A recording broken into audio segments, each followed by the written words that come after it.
Estás escuchando ENIAC 6, el podcast de nuestras referentes en tecnología.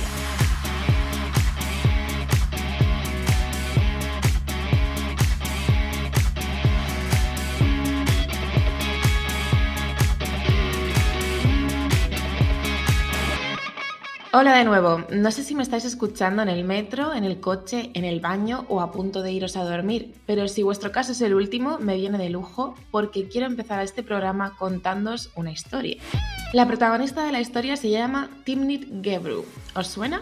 Timnit trabajaba para Google como codirectora del equipo de ética de inteligencia artificial hasta que la despidieron. Según contó, en diciembre de 2020 le llegó un correo diciendo que aceptaban su solicitud para abandonar la empresa, pero ella nunca pidió abandonarla. Casualmente, esto pasó poco después de que se quejase a unos compañeros de que Google quería censurar un artículo suyo en el que explicaba por qué su algoritmo estaba sesgado y perjudicaba a las minorías.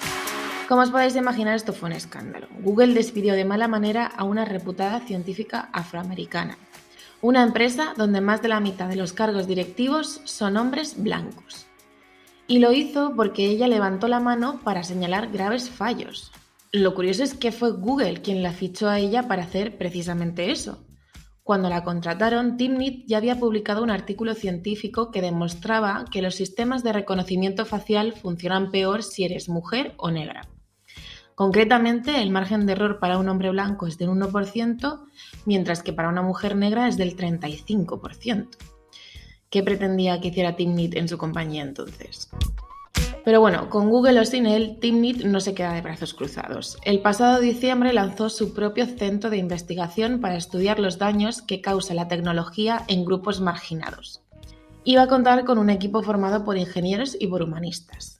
Ya sabéis que ambos perfiles son clave para hacer de la tecnología una herramienta útil. Distributed AI Research Institute, que así se llama el centro de investigación, ya tiene varios proyectos. Uno de ellos trata sobre la violencia en Internet. En países en guerra como Etiopía, donde ella nació, se han usado las redes sociales para difundir bulos y mensajes de odio. De hecho, Facebook acabó retirando un mensaje que denunciaron como una clara llamada al genocidio. Esto ha tenido efectos devastadores que Timnit quiere demostrar. La experta ha llegado a decir que todas estas redes se usan para propagar mensajes de odio con impunidad. Sobre violencia en Internet hacia grupos oprimidos también sabe mucho nuestra invitada de hoy. Ella es fundadora y codirectora de Digital Femmes, una entidad que desde hace 3 años trabaja para que haya más mujeres y más diversidad en tecnología. De hecho, ha creado el primer laboratorio de datos sobre violencias machistas en España. Thais Ruiz también es consultora y hace 20 años que trabaja en el sector, aunque comenzó estudiando Derecho y después se especializó en Sociología y Política.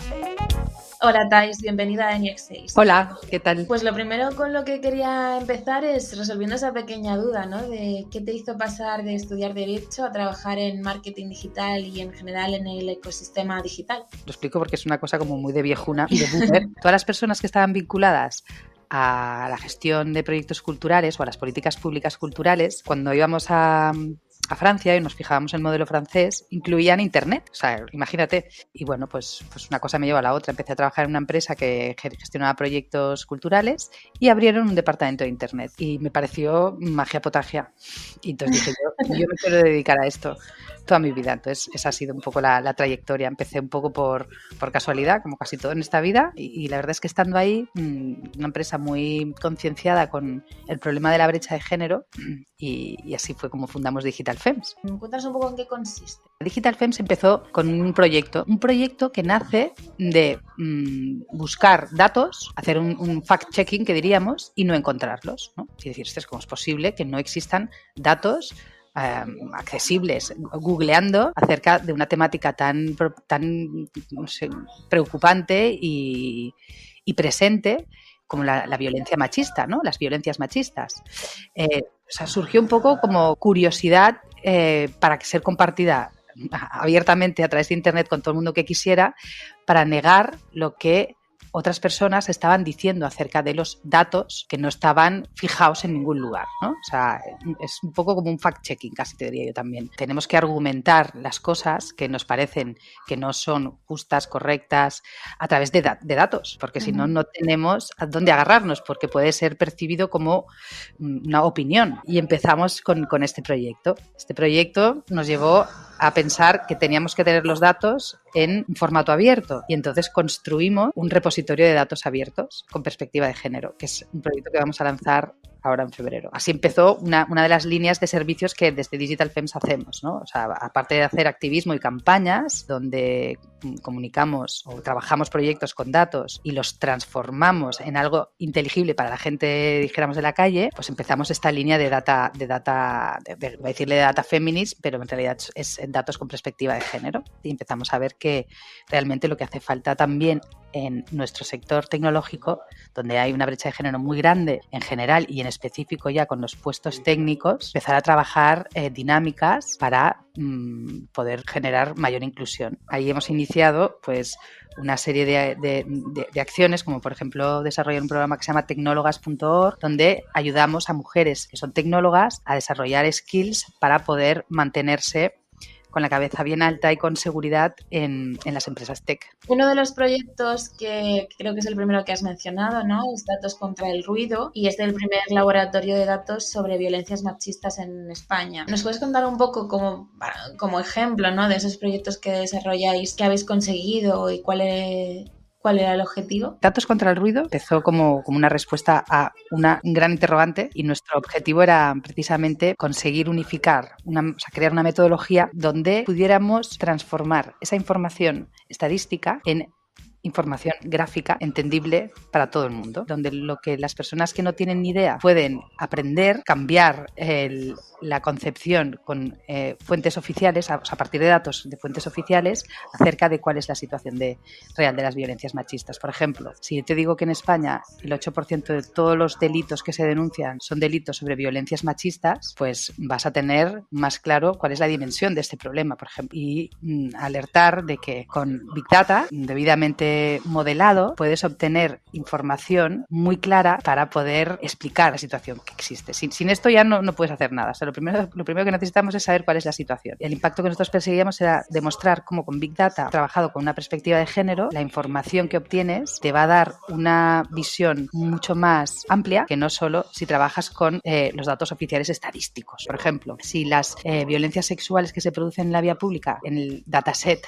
se dijera dónde se están produciendo, podríamos crear mapas de puntos negros, por ejemplo, ¿no? O de horas. O, por ejemplo, hay datos, o sea, hay mapas de datos sobre los feminicidios que un activista ha creado en México. Yo creo que una organización social como la que vivimos, pues requiere que alcemos la voz diciendo, oye, esto se puede hacer, solo hace falta voluntad política. Hablando sobre violencia machista, otro de los temas que tú has trabajado mucho es la violencia online contra las mujeres y de hecho has llegado a decir de las redes sociales en concreto que lejos de lo que deberían ser se han convertido en feudos, ¿no? Donde hay 2.300 millones de personas. ¿A qué te refieres con esta frase? Debe ser algún tuit en mi momento de cabreo, pero bueno, hay...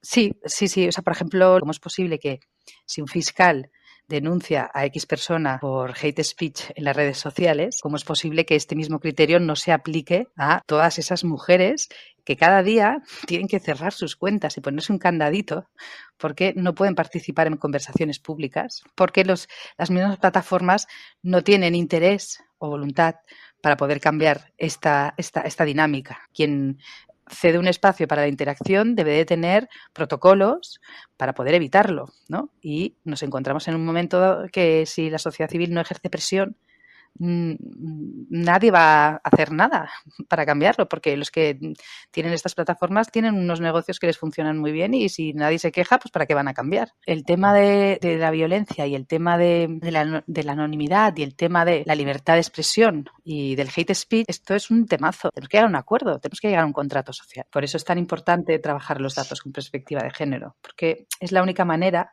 en la que podemos documentar que la realidad es tal cual Y cuando comparamos los dos sexos, en este caso hombre, ¿no?, masculino y femenino, que si hubiera ya más datos con ya todas las identidades de género, pues sería la pera, pero ya no pedimos más, ¿no? Si no exigimos en estas sociedades que son tan data-driven, que los datos están en todos lados, que valen más que el petróleo, si no conseguimos hacer lobby y generar, dijéramos, una visibilidad de la necesidad que existe de poder tener información desagregada por sexos, pues será muy difícil que podamos demostrar nuestras opiniones, ¿sabes?, con data facts, ¿no? Entonces esto es muy, muy importante. ¿Qué se puede o qué se debe hacer y quién debe hacerlo para impedir que siga esta violencia? Has comentado que, para empezar, las instituciones supranacionales, a ser posible, que regulen. ¿Qué más podemos Sí, hacer? a ver, aquí yo creo que unos representantes políticos que no tienen mecanismos para incluir voces de la sociedad civil que pueden ayudarles a comprender la dimensión de todo lo que tenemos entre manos. Y hoy en día yo creo que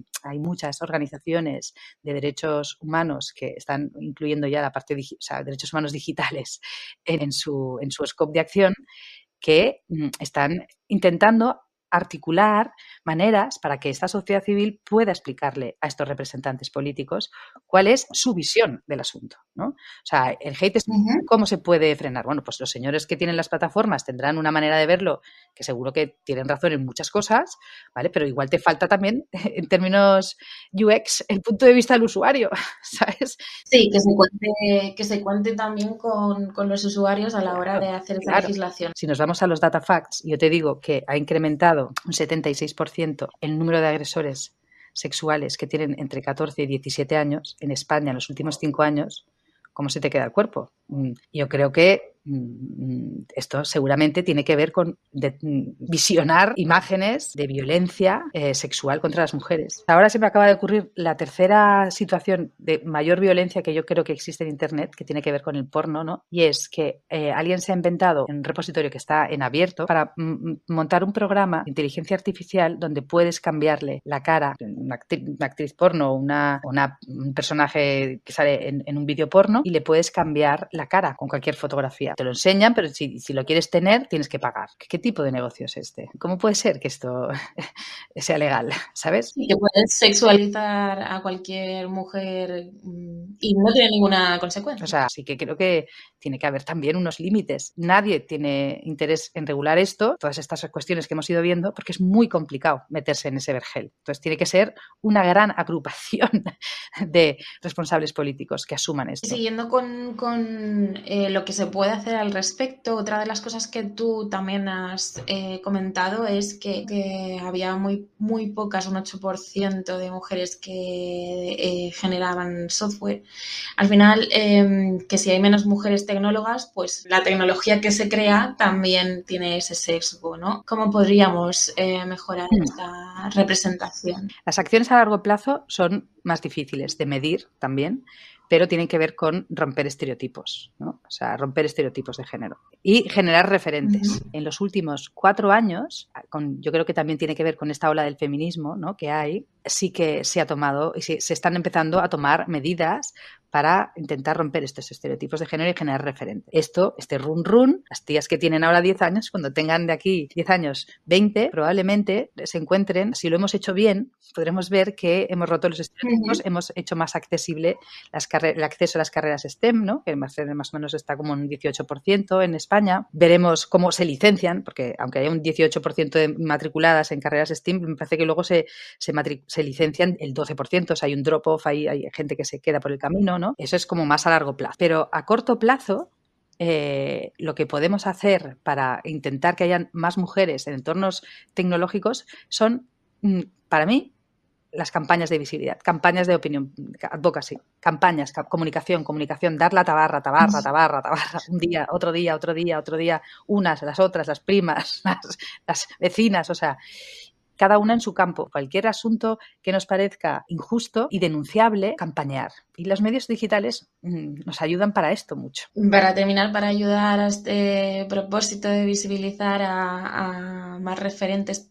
femeninos en tecnología, nos gustaría que nos contaras cuál es el tuyo. Es una pregunta difícil, pero para mí el referente tecnológico que me hizo pensar, qué tía, ¿sabes?, es Rebecca Parsons de ThoughtWorks, que es la capo de tecnología de una consultora tecnológica que hoy en día trabajan como, no sé, 12.000 personas y que se toma muy en serio el tema de la paridad de género. Como estuve trabajando en esta empresa, de alguna manera pues me dejé embelesar por su conocimiento, ¿sabes? Y por la capacidad de liderar en un entorno masculinizado su visión de la tecnología. Siento irme tan lejos, pero la Rebeca es para mí un referente, y no por lo que dice, sino por lo que hace. Pues Thais, muchas gracias por esta conversación tan interesante. Y Rocío. Y eso, por habernos dejado charlar un rato contigo. Sí.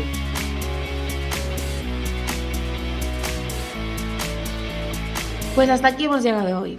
Esta vez no me quería despedir sin remarcar algo que he aprendido de la historia de Timnit y de Thais. Creo que el trabajo de ambas es un claro ejemplo de cómo la falta de diversidad en el desarrollo de la tecnología conlleva graves problemas. Es necesario incluir la perspectiva de género en la tecnología y en el tratamiento de datos para llegar a conclusiones como la de Digital Femme. Por ejemplo, que la violencia de género supone el 8% de las denuncias en España. Sin mujeres, sin diversidad, la tecnología como herramienta está coja, porque no estamos usando todo su potencial para mejorar nuestras vidas. Continuaremos inspirándonos con más historias como las suyas en el próximo ENIAC 6. Como sabéis, nos podéis escuchar en Spotify, iVoox y YouTube. ¡Hasta pronto!